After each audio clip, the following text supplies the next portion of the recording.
இந்திரனாக குளிர்ந்திடும் சிவனே, சமயத்தில் வந்து உதவிடும் சிவனே. சபரிநாதனை தந்தவன் சிவனே, அண்ணாமலையில் அருளும் சிவனே.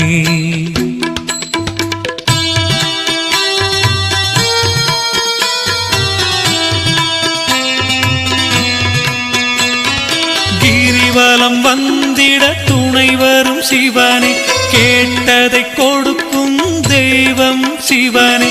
நெறியுடன் வாழ்ந்திடச் செய்வான் சிவனே, அண்ணாமலையில் அருளும் சிவனே. பறவையும் விலங்கும் வணங்கிடும் சிவனே, பண்புடன் மனிதனை படைத்ததும் சிவனே. இறைவன் என்ற